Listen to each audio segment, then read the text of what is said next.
And Gen Con 2023 continues. It is Friday morning, and I am here at the Acheron booth. Did I pronounce that correctly? Perfectly. And Camilla from Acheron is going to talk with me about a lot of various different RPG releases, as well as an upcoming Kickstarter, which if you follow the Gaming Gang, you are going to get a very close look at, because I'll be sharing a video about it.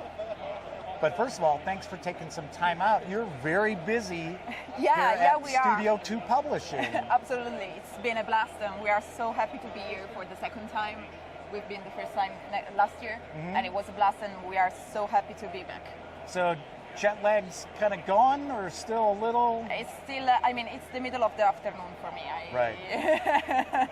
But no, it's been good. It's been good. So those of you out there are probably already familiar with the award-winning Broncolonia, which is available from Acheron.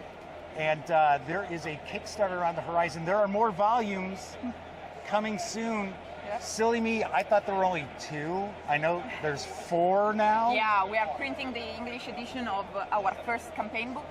So it's an linked adventure to play through the kingdom. And then another a book called The Jinx's Almanac, which is basically like the Macaronicon, a bit of bits and bobs to give more flavor to your Brancalonian campaign, right. New adventures to play, right. Objects, dynamics, magics, and stuff like that. So and gotta say, all of the books, regardless of what setting it is or what system it is, are beautiful. Thank you. You've seen videos out there, gang. You know this is just spectacular artwork, spectacular content.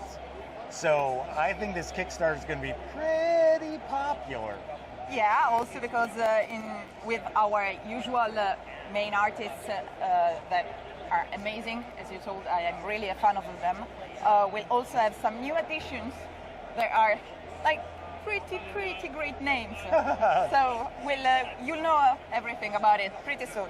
Okay. So if you're not overly familiar with Broncolonia, it is a spaghetti fantasy. I think it's kind of how it's presented. So it's not dark, but the characters tend to be scoundrels, the rogues. They are literal knaves. Yes. They're not the knights in shining armor. Right. They have to get by, basically. You're not a paladin in this game. No. I mean, you can be, but the paladin is a knight errant. Right. So he has flaws too. Yeah, exactly.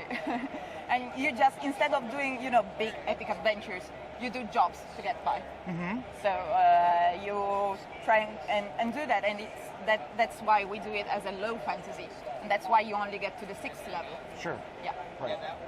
So like a level 20 paladin from the classical D&D would probably conquer all the kingdom like a week. Sure. Right. It's very low fantasy, tongue-in-cheek, and fun, and also I think pretty interesting for someone who's used to maybe more Anglo-Saxon settings, because it's all taken from Italian folklore and literature. Right. Right. So it's not that traditional kind of Western Europe sort of setting that we're used to seeing. It's very Mediterranean. It's won awards. That's all we have to say. Yeah, right? exactly. It's won awards. 4 Emmys, to be precise. Oh, listen to this. I mean. So let's talk about something that is not lighthearted, not tongue-in-cheek, and that would be Inferno. No, that's serious. That's serious. And I got to be honest, I have actually not seen, outside of sharing some news about it and some images and things like that, I've actually not seen these books close up. But if I understand correctly, it is based on the Divine Comedy, right? Yeah, it's based on Dante's Inferno. It's very close to the literary source. We wanted to be as close as possible. That's why, for example, we created the hope points. Basically, since you are already in hell, you are not gonna die, you will respawn. But if you lose all your hope points, you become hopeless. And Dante regards hope as like the innermost quality one could have to escape hell. Sure. And so if you lose well, that's how the devil gets you, is he allows you to have hope.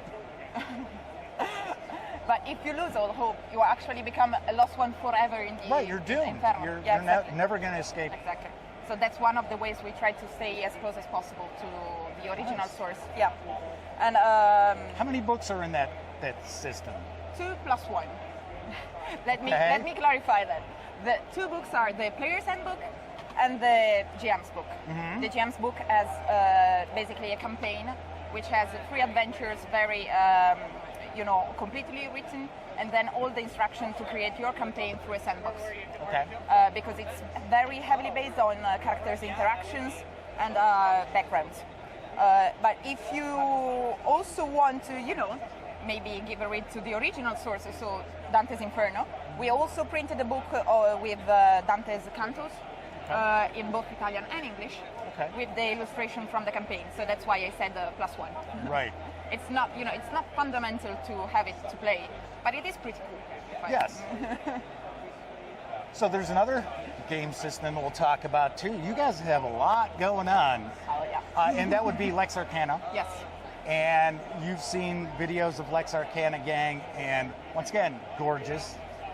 And really interesting setting too, because it is Rome that really hasn't fallen.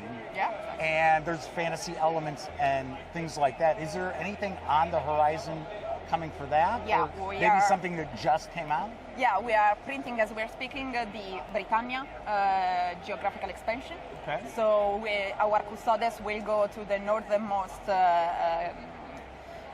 part of the empire, and then we also have Mysteries of the Empire 2, which is a book with 10 new adventures ready to play. And then, we're also working on some other stuff. Maybe Pretty cool can't because- talk about it right now. That's okay. I understand. Not really, but let's say that since this year marks the 30th anniversary of Lex Arcana, the first edition in Italy, so it's it's an important history and heritage. And let's say that next year we want to celebrate it with The bang. with something that we think our custodians will really enjoy. I cannot say more, sadly, but it will be two books. But not saying more.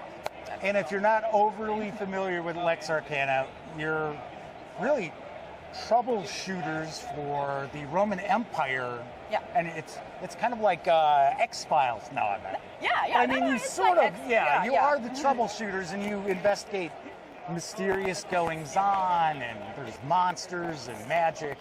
Basically, you want to ensure the empire stays strong. Right. So no monsters, no conspirations. You fight all of that, and it's really fun Like because traders too. yeah, exactly. Right. It's really fun because you get to travel through all the empire. You could set an adventure in Egypt, and then the next one in Britannia, and then the next one again Could in be Italy. in Gaul. Yeah. Right. Sure. That's that's a geographical expansion that many are asking us. We will do it, and I can say it for certain because we want to do a geographical expansion for every region of the empire. We just have to, Sorry, North America is not going to get any love because No, historically wouldn't. I mean, there are books about, the alternative histories of Romans arriving to the U.S., but it's not our case. I'm sorry. Right. And then with time we'll do everything. Just give us a little Give them time. Yeah. Are there any other releases or items you want to tackle or talk about? For the RPGs, I think we covered everything. Okay. Brancalonia is the one we will focus on for the next few months, also because we will have, as we were saying, the Kickstarter campaign. Right. Also, we are working right now, and it will be ready, we hope, for the start of next year, Apocalypse, which is a sort of follow-up to Inferno. Okay. So basically, the lost ones got out of hell, and chaos ensues, and there's the literal apocalypse from the Book of Revelation. You have to fight that, basically. Wow. Yeah, it's very, That's pretty very epic. Yeah, Pretty epic. It is. It's pretty epic. The artists are the same, so we again have Daniela Giubellini doing the cover and the main art, which is fantastic because she's amazing. And I think it will be a really epic release, but as I was saying, we're still writing it, so it will take a couple of months more. It'll be a while. Yeah. But I think they will see it on your channel. I have this I feeling. would think so. I don't know. I have this just feeling it'll happen. Yeah. Are there any final thoughts you'd like to share with the audience? Like, thanks for buying our games. Absolutely. Or something? Thanks for buying our games or something. And no, it's just that we are really glad to be here at Gen Con in the US. We were born almost 10 years ago, and but we are doing RPGs since 5 years ago. So I mean, if 5 years ago maybe you told us, oh yeah, in 5 years you will be at Gen Con with the book in Studio 2, and you will have won the Ennies and done that stuff, I would be. Yeah, right. Okay, come on. Sure. But then we are here. So it's cool. Excellent. Thank you. Thanks for taking time out here at Gen Con and speak with me, and stay tuned. Yeah. Plenty of content and coverage of Acheron games is on the horizon. Absolutely.